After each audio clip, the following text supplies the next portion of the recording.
Beatriz Cabur, soy directora, dramaturga, traductora y profesora en diferentes sitios. Y yo empecé estudiando en la RESAD, hice dirección y dramaturgia, y cuando estaba en segundo, hace bastante, el teatro que se hacía en Madrid se parecía mucho entre sí. Era todo hombres enfadados gritando en escena. Había mucho prodigy, había mucha testosterona. Y entonces a mí no me interpelaba este teatro, ¿sabes? Y entonces tuve una crisis muy grande y viajé por Europa para ver teatro en otros sitios. Entonces fui a Bruselas, que me dieron unos cascos porque la obra iba a ser que el volumen era muy alto y yo acabé la obra con los cascos en la mano, como ya me dirás cuando empezáis a hablar alto. Luego fui a París, vi teatro muy bonito, fui a Londres y ya ahí me explotó la cabeza y volví y dije sí que me gusta el teatro, me gusta muchísimo, pero hay muchos teatros muy diferentes en el mundo con los que y me interesó explorar mucho más aquello, descubrir qué estaba pasando en la escena internacional. También me di cuenta de que mi idea era que si tú eres lo suficientemente bueno en un país, al final como que te conviertes en internacional porque sí. Porque en plan Robert Lepage hace esas cosas maravillosas y ahora todos queremos a Robert Lepage y a él se le hace la carrera. Y eso no es así. Entonces yo descubrí que si quieres tener, hay un circuito internacional que es al margen del circuito local de cada país. Y entonces, en este circuito, las cosas funcionan de una manera diferente. Estamos todos mucho más abiertos a las experiencias ajenas y a dejar que esas experiencias enriquezcan nuestro propio teatro. Y entonces, a partir de estas experiencias internacionales, empecé a trabajar en muchos países. Luego me mudé a Londres en 2013, he estado 10 años en Londres, porque empecé a estrenar antes en Nueva York que en Londres, porque me llamaron de una compañía para escribir un texto, que por cierto, hablando de velocidad, tenía que escribir un texto completo en 3 días, ¿verdad? Y entonces yo no era la única dramaturga invitada, y fue en calidad de dramaturga. Y había otras 2 personas, había un dramaturgo de México y un dramaturgo de Rumanía. Y entonces cuando me dijeron lo de los 3 días, yo dije, los miré, estaban tan tranquilos, digo, bueno, pues si ellos pueden, yo también. Entonces hice el texto en 3 días, la producción fue una semana, estrenamos y una obra normal, ¿sabes? No era una obra reducida, ni breve, ni nada, genial. Entonces esas maneras de trabajar en diferentes países también me llamaban muchísimo la atención, que no es todo siempre de la misma manera. Entonces, como ya estaba trabajando en Nueva York, decidimos ir a vivir a Londres. El mercado de Londres es mucho más difícil que el mercado americano para mí. Son mucho, porque también lo que hacen en Londres es más específico. En Nueva York es mucho más, te da la bienvenida de una manera mucho más sencilla que Londres, porque el teatro ahí es tiene unas características muy concretas. ¿Qué pasó? Seguimos. Después de todo este interés, me di cuenta de que yo tenía una perspectiva sobre el teatro que quería compartir con los demás. Entonces digo, ¿cómo les hago llegar todo este conocimiento de una manera sencilla y accesible? Y entonces monté una plataforma que se llama The Theatre Times, que tiene editores en una barbaridad de países. Son como 300 personas, escribiendo cada una sobre el teatro en su propio país. Por ejemplo, hay un crítico de teatro de Kenia que escribe sobre teatro de Kenia, porque a mí la perspectiva que me interesa es esa. Cuando estábamos haciendo las secciones, por ejemplo, estábamos hablando sobre cómo dividir el mundo. Y nos dimos cuenta de que la perspectiva del mundo siempre es el este, el oeste. ¿El este de quién? ¿Sabes? Entonces lo más sencillo era lo dividimos por nombres. Entonces la tenemos ahí, pues cada país tiene su propia sección y ya está. Entonces esto era una manera también de acercar lo que a mí me interesaba a los demás. Funciona de maravilla. Y ahí luego también se hacen festivales a partir de eso y tal.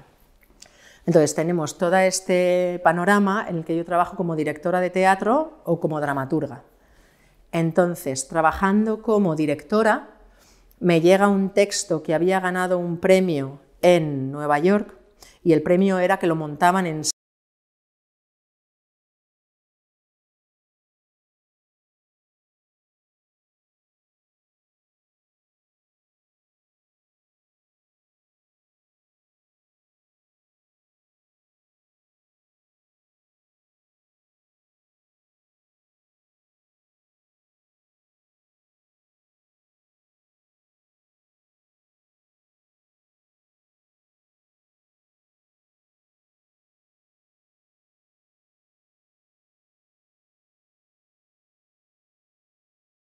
desde 3 días me lo haces todo. Esto es, en una semana de ensayos montamos 2 producciones del mismo texto, una en inglés y otra en español. Entonces, el texto en español era un texto de Daniela Fegerman, que es una dramaturga y directora de cine, maravillosa, y el texto en inglés no nos convencía la versión que nos habían dado. Entonces estuve trabajando con Daniela para que fuera acogido mejor por la cultura, en la cultura receptora, porque no estaba traducido desde el punto de vista de los ingleses. Por ejemplo, hay un momento en una comisaría en la que una persona se va a escapar, creo que lo recuerdo bien, se va a escapar y en la versión española el policía lo coge así. En la versión inglesa lo que hicimos es que el policía le da una caja de muffins. Entonces su politeness no le deja irse, ¿sabes? Entonces el público inglés se partía de la risa, porque es lo que haría un inglés, ¿entiendes? Entonces era esa cosa de entender al público que va a recibir el texto, me interesó muchísimo. Y luego un actor que actuaba en la versión inglesa dijo que había visto las 2 y le gustaba más la inglesa. Y ya dije, ok, esto es serio, ¿sabes? O sea, esto quiere decir que yo te entiendo lo suficiente como para traducir de español a inglés y que funcione en esta cultura, y aquello fue muy interesante. Y entonces eso, ¿sabes? Estas fueron las 2 experiencias, y luego en algunas ocasiones me traduzco a mí misma, pero yo escribo en inglés. Entonces, ya. Porque claro, porque si me encarga la obra una compañía de Nueva York, no la voy a escribir en español, la escribo directamente en inglés para ellos, y luego si procede o tiene sentido traducirla porque se va a montar en algún país de habla española, hispana, tal, se traduce, pero si no, ¿para qué? Entonces a veces me piden obras, pero las tengo en inglés, y he traducido mías una de 15, ¿sabes? Porque resulta que es un calderón. Entonces me la pidieron de un actor en Nueva York, me pidió una versión de La vida es sueño para un solo actor. Entonces se la hice en inglés, pero es que en España esa obra va a funcionar muy bien. Entonces dije, mira, pues mira, conozco muchos traductores. Hubo una época en la que yo era la directora del Comité de Lenguas Hispánicas de una red de traducción que se llama Eurodram, que está en muchos países. Ahora mismo no hay comité español por diferentes historias. O sea, después de ello hubo otro director bastante tiempo y después de él hay un hueco ahora mismo. Pero esto es una red de traducción. Entonces, hay un premio, un año se premia a obras en el idioma del comité y el año siguiente se premia a obras traducidas al idioma del comité. Entonces, un año yo doy premio a una obra escrita por Juan Mayorga y al año que viene le doy un premio a una obra de Caryl Churchill traducida a español. ¿Vale? Así. Entonces, todo esto es una red de traductores muy grande, y luego las obras circulan entre la gente de la red. La visibilidad del traductor, para mí, o sea, tiende a 0. Y eso no está bien, ¿sabes? ¿No? Tiende a 0, ¿sabes? Es como a veces la visibilidad del dramaturgista en algunos montajes, es que no está ni en los créditos, ¿sabes? Entonces no puede ser, ¿sabes? Es una profesión y tiene que estar reconocida como lo que es, y además, o sea, el traductor no te voy a decir que es la persona más importante, pero, ¿sabes? En un montaje en un sitio funciona o no funciona por lo que ha hecho el traductor, entonces no reconocer esa labor a mí me parece criminal. Cuando estaba trabajando en Nueva York, la Liga se fundó en Nueva York en 1980 y algo, o sea, 40 y pico años. Y a mí me invitaron a ser miembro internacional de la Liga Americana, que lo sigo siendo ahora. Y yo vi a esas mujeres, digo, que están todas mis heroínas juntas, esto es una maravilla. O sea, eran días que están dirigiendo en Broadway, que tienen influencia en teatro, pero porque lo llevan trabajando, pero en piquetes, ¿sabes? Van ahí y salen vestidas de suffragettes y o sea, es una lucha activa que tiene resultados. Y luego, lo que me impresionó muchísimo era mujeres ayudando a mujeres, porque esto yo en España no lo había visto en ningún sitio. Yo veía mujeres luchando solas contra un sistema que va en nuestra contra. Hay otras asociaciones, estaban Marías Guerreras, están las de la música, que no me acuerdo, Pilar me mata, están, ¿sabes? Hay varias asociaciones que estaban ahí luchando, pero yo no veía, o por lo menos yo no estaba dentro de esas asociaciones, y entonces no entendía, yo qué sé, cómo poder ayudar para que cambiara esto. Y en España me parecía que hacía mucha falta estar en el frente de la lucha, o sea, así, salir a la calle, ¿sabes? Y de hecho salimos, o sea, imprimimos una pancarta gigante, hay una foto que no me acuerdo dónde íbamos, pero estábamos en medio de la Castellana, ¿sabes? Saliendo a la calle a luchar por eso, porque yo venía inspirada por estas que me parecían fabulosas. Entonces, ¿qué hicimos? Yo llamé a Conchita Piña porque quería gente de diferentes disciplinas. ¿Sabes? No es vamos las directoras o vamos tal, no, yo quería todas las mujeres de todas las profesiones del teatro. Entonces llamé a Conchita Piña, que es editora, llamé a Inge Martín, que es actriz, y llamé a Yolanda Dorado, que es dramaturga, y entonces entre nosotras, y luego hicimos una junta, tal, empezamos a trabajar y empezamos a movilizar, hicimos medidas creo que llegó una historia al Congreso. O sea, estábamos luchando por la visibilidad, las oportunidades y la igualdad. Vale. Pausa dramática. Y luego hicimos un programa contra el acoso en teatro y pasó una cosa curiosa, que la voy a contar. Y teníamos un formulario en el que se podía denunciar. Denunciar desde el punto de vista de compartirlo, no de denunciar a la policía ni nada. Entonces era, si te ha pasado cualquier cosa, rellena este formulario, cuenta lo que quieras, esto es una cosa interna, no lo vamos a compartir, no va a salir a ningún sitio. Y las historias que se compartieron, con nombres y apellidos, se debatió en la junta y luego se habló con las personas que lo habían hecho, qué hacer con esa información. ¿Yo qué hago? Tengo un nombre. Entonces una dice, uy, pues es que este es mi amigo, ya. Claro, esto es lo que pasa. ¿Sabes? Esto es por la razón por la que no se frena y la razón por la que no llegamos a las manos es porque este es amigo de este y el otro es amigo del otro. Entonces, ¿qué hacemos con esto? Lo que decidimos hacer fue un protocolo antiacoso para que los teatros lo firmaran y para que las compañías lo firmaran. Digo, en vez de trabajar hacia atrás, vamos a trabajar hacia adelante. Y eso lo hicimos. Hay un programa contra el acoso de la Liga que también estaba un poco inspirado en cosas que también se estaban haciendo en Londres y en Nueva York, porque el Old Vic tenía también un programa muy bueno y estábamos sacando cosas de aquí y de ahí. Eso hicimos. Luego hicimos el programa de mentorías, que ayer vi a una dramaturga que tiene una obra que está ahora moviendo que salió del programa de mentorías. Y fue como, ¡qué bonito! Eso sigue dando frutos. Entonces el programa de mentorías era una mujer que hace teatro en cualquier cosa, podría ser, imagínate, te dedicas al diseño de sonido, de espacios sonoros, guay, mándanos tu interés y vemos con quién te juntamos. Era una mujer que lleva menos de 5 años en teatro, se junta con una que lleva más de 10 años en teatro y entonces la que lleva más de 10 años te ayuda.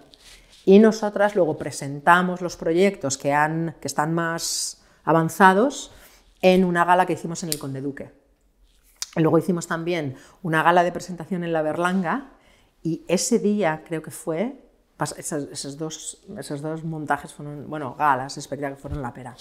En la primera decidimos trabajar solo con mujeres. Entonces la técnico de sonido era mujer, la técnico de iluminación era mujer, eran todo mujeres. Es la primera vez en mi vida como directora que me he sentado en el patio de butacas y he dicho, sí, no tengo nada que hacer.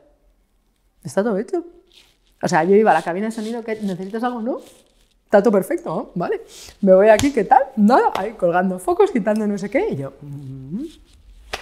Y entonces, a partir de ahí, ¿sabes? Surge esta cosa hay una estadística que dice que en el mundo, o sea, bueno, el mundo es mucho decir, pero nunca hay más de un 20% de directoras en el programa de ningún sitio. Ese es el techo. Entonces, la cosa es... Tú me estás diciendo que hay una mesa que tiene 10 sillas y hay 2 para nosotras. Me pongo otra mesa. Entonces ponemos otra mesa, ¿sabes? ¿Esta es tu mesa? Vale. Y luego descubrimos cosas como que, por ejemplo, estábamos en un grupo de Telegram que había como 4.000 periodistas, entonces estábamos compartiendo información, recibiendo cosas, por ejemplo, vimos que hay un patrón que cuando se promociona la obra de un hombre, generalmente hay un parrafito que te dice qué ha hecho, en qué está haciendo, ¿sabes? Hay una especie de te construyo tu carrera paso a paso. Le recuerdo a la gente, es como view intro, ¿sabes? Y hay un momento en el que la prensa construye, has hecho esto no sé qué, en las mujeres no pasa. Cada cosa que yo hago es como si fuera lo primero que hago, ¿sabes? Por norma general. Luego seguro que encuentras un ejemplo en el que sí ha pasado y ahora ya no vale lo que he dicho. ¿Sabes? Eso pasa. Entonces estábamos descubriendo todas esas cositas para, esto era en el programa de la visibilidad. Su visibilidad es mejor que la mía, ¿por qué? ¿Qué es esto? ¿Sabes? Y son pequeñas cositas que están establecidas y entonces estábamos luchando en eso. Yo lo que he hecho durante estas jornadas, estos encuentros, esto ha sido intentar entender lo que quería cada dramaturga o dramaturgo. En vez de vamos a centrarnos en este texto, es dime qué quieres del mundo anglosajón y vamos a entender cómo puedo ayudarte o qué ideas tengo, o qué contactos tengo, o qué podemos hacer, porque a veces hay algunos textos que pueden funcionar y hay otros textos que no tienen ningún sentido, ¿sabes? Por ejemplo, yo tengo una obra que escribí sobre el aborto en Nueva York para una compañía americana. En Londres no tiene sentido hacer esa obra. El aborto en Londres es una cosa normal y corriente, a nadie le importa. Entonces, entendiendo este ejemplo, ves que hay algunos textos que no puedes llevar a todas partes. Entonces, yo prefiero entender la dramaturga, el dramaturgo, qué quiere hacer y qué busca del mundo anglosajón para poder darte recursos en los que tú entiendas qué texto tuyo va a funcionar mejor. Esto en algunos casos. En otros, porque mi trabajo como traductora es generalmente para la producción. ¿Sabes? Entonces hay una producción, hay una fecha y entonces hablamos de, venga, vamos a traducirla porque la vamos a montar. Pero traducirla para luego yo ser el agente de esa obra, yo ese trabajo no lo hago, yo no soy el agente, ¿sabes? Porque pero bueno, a ver, si la obra me encanta y la traducimos, o sea, hay muchos canales que se puede distribuir, ¿sabes? Y cuando tú traduces a una obra en inglés, no solo es para el mercado anglosajón, es para compartirla en general, porque el inglés es la lengua franca del mundo, entonces se puede compartir en un montón de redes, en un montón de festivales que no tienen solo por qué ser en inglés, ¿sabes? O sea, me refiero en territorio. Claro, es que yo todo lo que he traducido hasta ahora ha sido para la escena, ¿sabes? Ya había un acuerdo previo, una decisión previa, una producción que había decidido vamos a montar esto, ¿sabes? No es yo lo traduzco y a ver qué pasa, ¿sabes? Yo hago una traducción muy práctica. Entonces le estaba contando a Vanessa Sotelo de una obra preciosa que si, por ejemplo, o sea, porque su obra yo creo que funciona tal cual, no hay que cambiar la cultura de los personajes ni trasladarla a otro espacio, ¿sabes? En el espacio que ella lo plantea, que es Galicia, aquello funciona perfectamente. Pero una de las cosas que hemos dicho es, por ejemplo, imagínate que un personaje dice, madre mía, el cierzo que sopla en Zaragoza. Yo te dejo Zaragoza, pero la palabra cierzo no, ¿entiendes? Entonces, yo no traduzco con notas a pie de página, que hay otros traductores, que es muy loable, es fabuloso, porque el teatro también se lee, que quieren mantener eso, ¿sabes? Y pondrían cierzo con una notita, un asterisco, el personaje diría cierzo, entonces abajo dirías, esto es el viento, que tal, para que entiendas un poco, ¿sabes? Yo traduzco para la producción. Había oído hablar de ella, ¿sabes? Pero no había sido parte. Y o sea, yo creo que los autores han acabado muy contentos, por lo menos los que he visto yo y los que iban saliendo de hablar con mis compañeros. ¿Sabes? Suena por mí, por todos mis compañeros. Pues sí, ¿sabes? Yo les he visto muy felices. Entonces espero que se hayan llevado algo con lo que puedan seguir trabajando. Hay una persona que he visto que igual no te... Porque la premisa es que yo elijo unos textos y luego la asociación de autores me da otros que yo no he elegido, de una tanda previa que ya me había leído. Entonces igual no tengo afinidad con algunos de los textos, ¿sabes? Y por eso intento entender lo que quiere el dramaturgo y digo, pues mira, igual esta organización te interesa ser miembro de ella porque hace unos programas que te pueden servir, ¿sabes? Porque a mí el texto igual no me interesa, ¿sabes? Entonces no te quiere decir, no me gusta, adiós. ¿Sabes? Entonces, no, pero oye, no digo que no me guste nada, ¿eh? No estoy diciendo que no me guste nada, pero tengo más afinidad con unos que con otros, eso es innegable, ¿sabes? Y como hay muchísimo trabajo, yo he hablado con una traductora que ha estado aquí otros años y le he preguntado, vale, pero dime cuántos has traducido de los 20 que viste el año pasado. ¿sabes? Que es, que es una cosa aceptable, porque ella es traductora, no hace otra cosa. Y 2, me ha dicho, 2 de 20. Yo, vale, eso se puede, es aceptable, ¿sabes? Eso se puede hacer de aquí a un año, 2 de 20, guay. Que antes de irnos me gustaría darle las gracias a Cristina Valero de Fundaciones GAE y a Ana Caballero de la Asociación de Autores, que se han portado de maravilla y son encantadoras.